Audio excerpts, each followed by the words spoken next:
Yo, what's up mga idol? Parang finals na naman ang laban ng Barangay May Bangkal versus Barangay Bumbungan mga idol.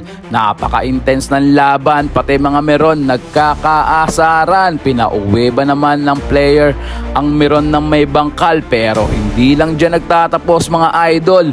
John Wayne Eno muling binuhay ang Barangay Bumbungan upang makapasok sa semifinals spot mga idol. Napakasipag na bata nito, mapadepensa at ang kanyang pangtapos sa laro na outside shooting mga idol. Saludo sa batang to. Halina't panoorin natin ang kanyang full highlights mga idol. Maganda ng sumobra, dapat din na ipakita mo na di ka puro porma. Malamang marami yung kukontra, pero isa yan sa pampaganda ng istorya. Nawalan ng gana sa hikapan, dito matagal nang nalipasan. Mas okay sa kalikasan, kulang kang ginhawaan. Kayo puro na lang pasikatan, gamit ang issue yung kabilaan. Yan ang nais kong maiwasan, yung nasana kayong pakitaan. Matagal ding di nagluto, sana'y makain ninyo. Malamang sa malamang manghang na naman ng maihain ko. Yung may bahaw, sapaw pa sa mga bagong saing ko. Aking kinamay ang pagsulat, malamang ay panin sa'kin to. Pininawahay kasi kita mga mata, sigurado pa rin mas malaki ang kita ko. Pagka-pick ka bro, masakit ka pala, magaling na ako. Matasintado, walang ting amo, wala El Chapo. Naliman yun na maging magaling na pa rin kayo marating. Pagka mga tira, mahihina, puta walang impacto. Hindi na kailangan malasing pa ako, dahil matagal naman na kita bisado. Tumating na panahon na karolex na ako, habang nakasuot pati sa iyong diskasyo. Kumusta yung tinatago mong inggit, di makatingin, pamihado ng misyato. Talentado, masasado, palitay ng estado.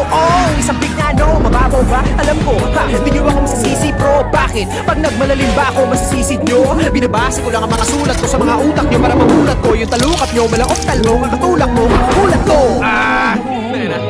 Tagal ko hindi ginawa to. Wala pa akong balang gawin, pero dahil sa inyo, ito na yun. Sige, tuloy natin. Madaming ayaw sa kirapper, matinugaw ako masyado. Matagal na po ako nagbago, sawa na ako magpakagago. Dami ng laban na napanalo, pumaldo na rin ang mga bago. Ngayon nasa na yung mga gago, tamang hirit na lamang ba ng balato?